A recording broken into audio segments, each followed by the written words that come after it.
Class, you have made it to week 4. This lesson is the marking point for us to move past idea generation and business models onto the actual creation of your business, and we will start with the website. So the two topics this week are choosing a site builder and choosing a host. Project 1 will be due this week, so please note that if you are listening to this video and realizing you haven't started on Project 1, I suggest you start quickly, as that one will require a lot of your time and attention. We'll also walk through Project 2, creating your website, and then you'll have a reflection, of course. So let's start with your first assignment, choosing a site builder. There are a lot of options online for creating a website, and to simplify it, we've broken it down into 3 categories for this, and you can choose any of them, whatever suits you most. There's what we would call drag and drop builders. There are content management systems, and then there's excuse me, and then there are ways to build your own website from scratch. So let me go back to the top here. These drag and drop builders are the most common. They're very, very simple. If you have never built a website before, I strongly recommend one of these. Excuse me. Weebly.com is a great option. Wix.com I've used numerous times, and essentially what you'll do there is you will choose a preformed template and you'll say, yeah, I like how that looks, and then you can drag different elements, picture here, a video there, a headline here, and so you can craft your website that way. They're meant to be extremely user-friendly, and they are designed for those who have never built a website before. So Weebly and Wix are not the only ones. There are plenty of site builders out there. So please feel free to explore on your own and find an option that works for you. The next level is a content management system. They're similar to drag and drop builders in that you can choose a template, a theme, and fairly quickly get content on there, but a content management system is going to require a little bit more coding, understanding, and the advantage to that is you get a little bit more customization to the website. You can really make it your own. I typically try and turn students away from WordPress. For whatever reason, we have had difficulty syncing Google Analytics and sometimes Google Ads with WordPress. I have built and managed websites on WordPress. It's a great platform. So if you're familiar with it and comfortable with it, then you can certainly do that. I'm not telling you that no, you can't use it, but it's a very well-known content management system. And so when students hear WordPress, they'll think, oh, I'll go with that because I've heard of it. But if you're not familiar with WordPress, for some reason, they're just given the requirements of this course, it can be a challenge. So think about that a little bit. If you want to use WordPress, that's fine, but I do suggest that if you're going to use it, you're familiar with it and you're comfortable with some of the challenges it brings. Squarespace is another very common content management system. So there's great things on content management systems. You can definitely use them if you've never built a website before, but it is a little bit more complex, and keep that in mind. And then finally, you can build a website from scratch for this course. I have students who do this fairly regularly. It's a lot of work, a lot of effort. If that is your strength and your skill set and that's something you love to do for this class, you are certainly welcome to do it. I encourage students to keep the building process as simple as possible, just because it will require enough time and effort as it is, but I won't discourage anyone from building a website. Dreamweaver is a great tool. I've used that to build a couple websites, but you can certainly use any tool you're comfortable with or familiar with. So for this assignment, you will do a quantify and compare spreadsheet. That title has really gotten me the past couple weeks. Create a quantify and compare spreadsheet in Excel. You'll need 3 tools and 3 criterion. So choose 3 tools. They can be any type of tool. You don't have to compare them from different categories. You can compare 3 drag and drop builders, 3 content management systems, however you want to do it. And then choose 3 criterion that will really influence your decision and do the quantify and compare spreadsheet.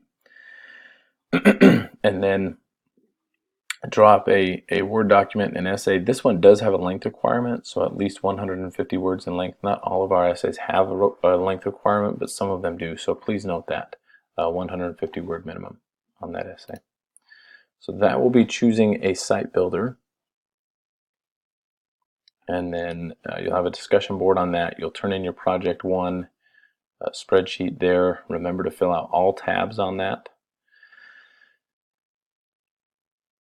We'll go to choosing a host next, and you'll find this to be very similar to choosing a site builder. And for this assignment, I need to explain a crucial element to modern website building. Think about, if we compare it to a traditional business, a host is like buying the land for your business, and a site builder is like building the building on that land. The host, a hosting company, is going to have space on the internet for you and make sure that your website is always up and available. Now, many companies like Wix have combined hosting and site building. And so if you purchase site building through Wix, you're also purchasing hosting. They do not separate that out, and more companies are doing this. So if you bought a separate host and then wanted to do a build through Wix, you wouldn't be able to use that separate hosting company. You'd have to use Wix hosting. So keep that in mind. It's usually a little bit simplified. We separate this out because it's important to know the difference. And it helps you troubleshoot the website. If you are using Wix and your website goes down, you want to call and talk to Wix about a hosting issue. If you're having trouble getting your Wix site to display a video, that's a site build question and a site build problem. And so it's good to know the difference between the two, even when you're working with the same company. So if you're going to choose a company that does both hosting and site building, you can certainly use them for this assignment. But keep that in mind. You may have the same companies on here. So and I think it's very valuable to look at these options in conjunction with your site builder options. And so you may like what Bluehost offers, and so you decide to go with Squarespace instead of Wix. And so they can influence one another. But there's your readings here on how to choose a host. You can do some independent research on different hosting companies, and then you'll follow the same process with the quantify and compare, 3 alternatives, 3 criterion, and then you'll go through these questions for your essay on that. That will be it for your choosing a host assignment. And then we'll go through Project 2. Project 2 is where you will actually create and launch your site. Don't be concerned about getting your website online too quickly. Usually for what we would call a bricks and mortar store, right, a physical location, you want to get it perfect before your grand opening. And so you wouldn't open it up to the public until it was just pristine. Well, it's different online, because when you launch your website, no one will find you. It will be very difficult with the billions of websites out there to find your site. And so you won't get visitors to your site really when you first launch, but it's helpful to have it up online so you can see what it looks like live and make tweaks and changes to it. I can see it for grading purposes. That's one of the trepidations that a lot of students have, is I don't want to get my site online yet because it's not ready. But it's certainly safe to do, and for this project you won't need a polished and perfect website. So I'll walk you through what you'll do is you'll obtain hosting and choose a site builder, and again those may be the same company. You'll choose a domain name. So for this you do need an independent domain name. If you go through, say, Weebly, and you choose their free domain name, then it will be yoursitebuilder.weebly.com. That is not an independent domain name. That won't work with some aspects of Google Analytics and Google Ads, and some of the things we'll do throughout the course. So you do need you do need to purchase an independent domain name. Then you'll create the website. You really, for this project, just need the basic structure, the different pages you'll have, some attempt at design and color scheme. It doesn't have to be polished and perfect. And then this last task is important. You'll need to enable your site so transactions can be done. For your business model, you may earn money in different ways. It may be through affiliate marketing, so someone clicks on a link and you earn the commission on that. If so, you need to have that affiliate link set up.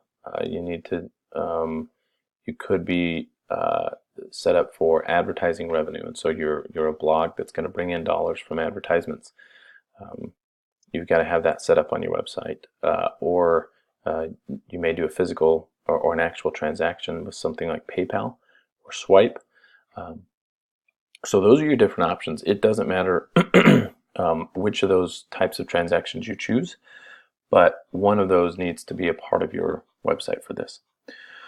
So when you submit, I'm really looking for only three things when I grade this project: an independent domain name, the basic necessary pages, navigational links, some attempt at the design of the website, and then an integration with third party for financial transactions. Again, that can be affiliate or drop shipping, that can be advertisement, or that can be an actual transaction function on your website. Any of those are acceptable.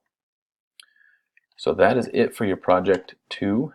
I hope you enjoy that one. It is, again, that is a little bit more time consuming, but I think it's one of the more exciting projects because you're actually getting into the business creation. So it's a fairly exciting project to do, and I really enjoy seeing your websites come to life. So that's one that I love to grade and see really where your mind is going with your business. And then you'll have a reflection on that, and that'll be it. So enjoy your week 4.